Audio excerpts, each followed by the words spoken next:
Hi guys, it's Arabella. Hope you're living your best life when this video finds you. So today I'm going to kind of change things up a little bit and talk about something that's incredibly relevant, but also something that I haven't seen before, and it's on how to write a fictional global pandemic. So of course we all know what's going on in the world. This is purely for entertainment and educational purposes. It has nothing to do with what's going on in the world right now, but it does at the same time. So I was like, you know what, this is the perfect time to kind of look at what's going on in the world and make something positive out of it. So that's what I'm doing today. That's what we're going to talk about.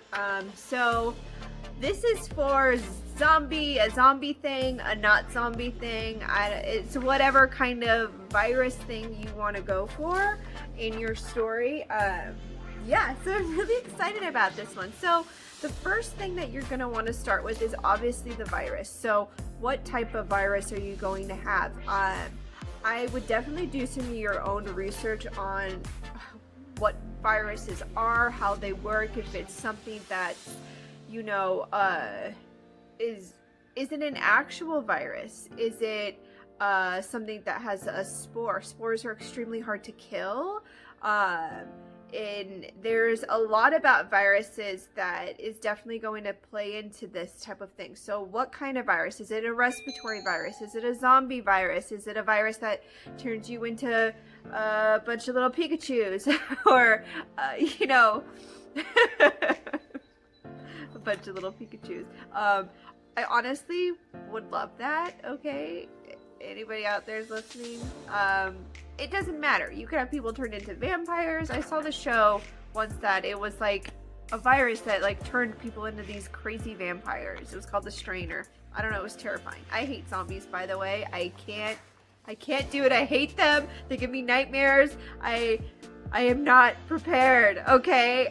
So you want to figure out what type of virus you're going to be dealing with. That's number one. That's like the most important thing. What are you dealing with? Respiratory virus, a blood thing, like what is it? What's it going to be? So that's super important.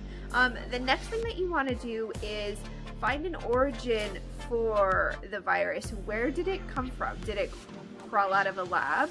Did it come from somebody intentionally making it as a bioweapon? Is it a weird side effect of some animal bite? Like, where did it come from? Is it an alien virus? Like, I heard recently that for that fucking zombie show that I hate, The Walking Dead, that the virus was from aliens? Like, what? So and that kind of information is so intriguing and people want to know about it. So that's super important. You want to know where this virus originated from. It doesn't just pop up out of thin air. It needs to come from somewhere.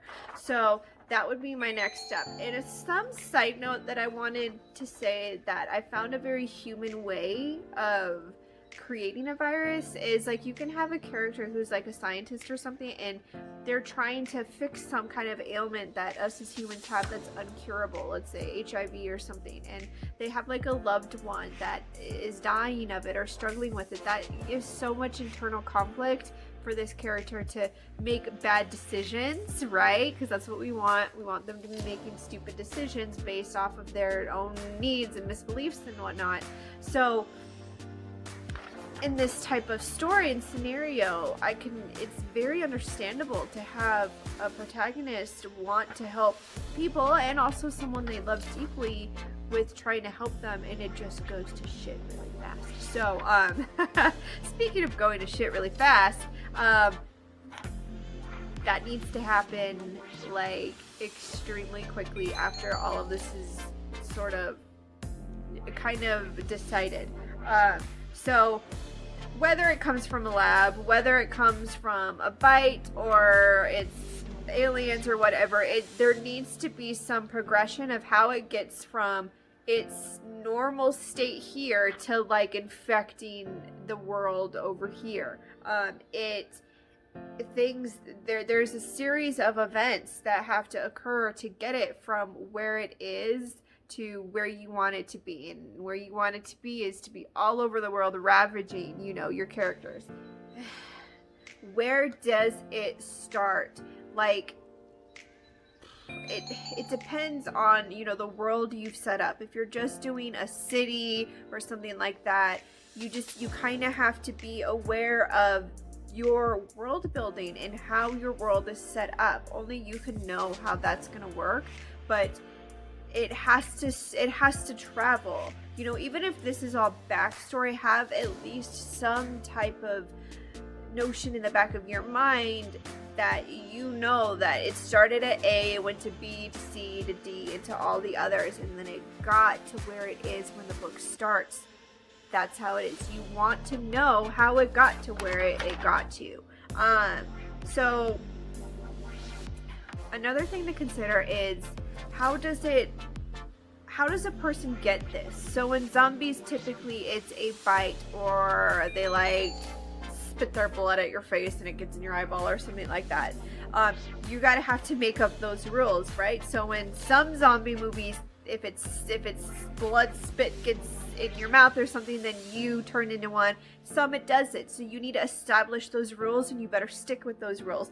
And that is the same for if you're not even doing a virus at all. I mean, a zombie virus. If you're just doing like some respiratory virus, the rules have to be the same. If masks work, then they work. If they don't, and they don't. You have to keep it consistent. And the people, the characters in your audience need to know exactly how it's transmittable, how it's caught, how it's not caught. They need to know the rules. They need to know the boundaries of this virus. Because if you'd use some like cheapy, like, oh, it's an exception to the rule shit, your readers don't like that. Don't do it. Set the rules, stick with the rules, and that's what I would do personally. So, oh yeah, what's the incubation period of this thing? So, like in World War Z, the zombies turned really, really quickly. But in like the Maze Runner, they had a long period of time. They had at least a couple of days before they started, and it was a slow progression. It wasn't just like, bam, I'm a zombie, you know, like, which I find the quick turn very unrealistic, because real viruses don't work that way. It takes time for the virus to get into our systems, into our DNA, and to do all the fuckery of what it does. So, again, make the rules, stick with the rules, and make sure your audience and the characters know what's up. Then, so, depending on where you start this story, if you start it at the very beginning and you watch the downfall, or if you start where it's all fucked up, this needs to be known. How fast does the planet, does the country, does the town, does the society begin to fall apart? So a lot of us living in 2020 who are conscious of what's going on in 2020 understand this one probably the best. And living through this time is going to give you a unique perspective to write a book like this. It wouldn't surprise me if we get a lot of books like this in the future that deal with what we're living through now. That's just human nature. So how fast and what happens? How does the society begin to deteriorate and begin to just dissolve? You know, what goes first? What institutions begin to crumble? And then at the very end, when does your government completely cease? When do they just say, bye girls, bye bitches, like, you on your own, like, we're done, you're on your own, it doesn't matter, you're done, see you later, goodbye? Like, when does that happen? That would be, fuck, that's terrifying. So how does that happen? When does that happen? How far from point A that we talked about over here do we get to like Z, where it's just like zombie done, you done, you're on your own? Like, that's super important. And my last point on this is, what does the world look like after all of this? How are the characters in this world dealing with the new normal? Or, again, like I said, depending on where you start, how have they been living in this crazy post-pandemic pandemic, apocalyptic type of world. How does that all come about? What does it look like? So all of these steps, I think, are going to give you a really good baseline kind of plot to, that's my animal right there, right in the middle of a video, again. Don't film with the door open, everybody. Anyway, so what I was saying, it gives you a pretty good blueprint to guide you through writing this fictional pandemic in your books, and I think it's a really cool way to start. I'm sure there are steps that I missed. If you feel like there is something that we could add to this blueprint, definitely leave it down below.